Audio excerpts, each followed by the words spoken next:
A gente até que tem muita interconsulta, que trabalha com colegas de diversas especialidades, a gente sempre tem que julgar a real necessidade de biópsia, né? De avaliação histológica daquela lesão.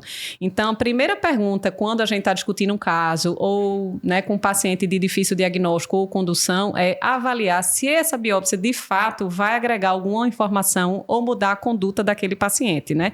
E aí, é a real interpretação. Para que a gente vai fazer essa biópsia de um paciente? Como é que você costuma julgar, Virginia? Quais são os objetivos da biópsia de pele? Então, é aquilo que a gente já estava conversando. Primeiro vem a consulta, né? Então, quando algum colega precisa que a gente veja, a gente primeiro vai avaliar o paciente, a gente vai ver se a gente tem alguma dúvida, né? Se vai precisar realmente de um histopatológico para poder definir. E se a gente acha que sim, o paciente tem lesões ali que dá para a gente fazer uma biópsia e ter um bom resultado, né? Às vezes o paciente não tem as lesões características, né? Às vezes o paciente está com infecção secundária, então primeiro a gente precisa tratar com antibiótico, né? Para poder realmente ter um sítio que você vai fazer uma biópsia e ter um bom resultado. Não adianta você pegar qualquer fragmento. Exatamente. Né? Muitas vezes esse tempo, né, de encaminhamento do colega de outra especialidade para a gente, às vezes a lesão mudou, ou a lesão evoluiu, ou se é uma lesão, se são doenças muitas vezes que passam por remissão e exacerbação, quando chega até a gente não está numa fase boa de biópsia. E a gente tem que explicar ao colega médico, olha, chegou num padrão já em evolução, se a gente for fazer uma biópsia não vai demonstrar nada que vá agregar diagnóstico ou conduta. Então, assim, às vezes a gente diz, não é o momento, se o paciente tiver nova exacerbação, surgirem lesões novas, bem características, encaminha, a gente faz o encaixe, dá um jeito, e aí flagra exatamente o momento correto da avaliação.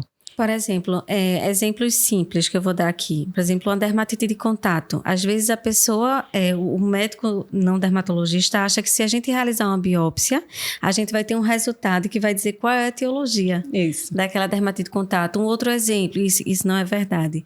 Um outro exemplo são as púrpuras palpáveis. Não, a gente vê clinicamente que é uma vasculite. A gente está diante daquilo, mas se não é uma lesão recente, não cabe muito a gente realizar naquele momento.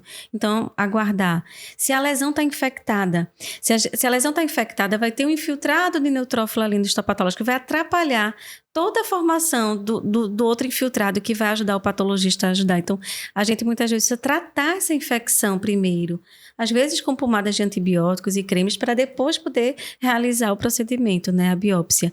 Então, na verdade, eu acho que muitas vezes a biópsia precisa de uma consulta dermatológica mesmo. Isso. Para que isso seja definido pelo dermatologista a realização ou não naquele momento da biópsia. Perfeito. Né? Então, fica já a dica para os colegas que às vezes acham que precisa complementar o diagnóstico com biópsia, peça uma consulta para o dermatologista, seja interconsulta em hospital ou em consultório, e aí a gente vai, sem dúvida, se precisar, indicar a biópsia, mas principalmente definir o local e o melhor momento de realizá-la. Né? Exatamente. A ideia é essa.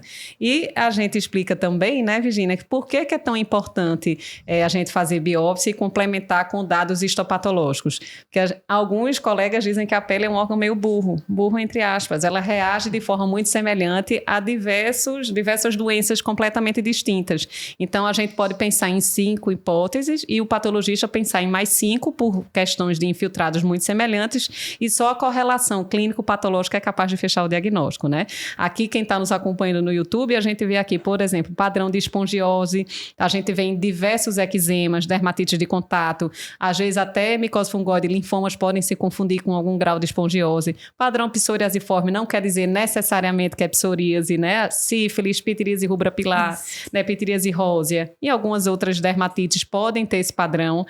Reação liquenoide, né? Infiltrado liquenoide, o próprio líquen plano, a sífilis secundária, lúpus, algumas dermatites. Então, assim, não é simples, farmacodermias. Então, o patologista muitas vezes vai descrever o que ele está vendo. O padrão inflamatório, o que é que ele encontrou, mas quem vai juntar tudo, as pecinhas, somos nós. E muitas vezes a gente pede ajuda de volta a eles, né? Revisa a lâmina, procura outra coisa, a gente não está batendo aqui. Essa conversa é nosso dia a dia e natural. E por isso é importante a gente dar os dados para o patologista, né? Isso. Porque muitas vezes o pessoal manda, assim, fragmento de pele né, avaliar. Isso, não é assim, né? Então, na prática, assim. a gente pede para esclarecer diagnóstico, ratificar um diagnóstico, especialmente de doença crônica, e às vezes por questões burocráticas, até para auxiliar a liberação de medicação, algumas exigências de planos e seguradoras de saúde pedem, né? Principalmente medicação de alto custo, eles querem às vezes algum elemento concreto, não simplesmente visual, para a gente liberar, né?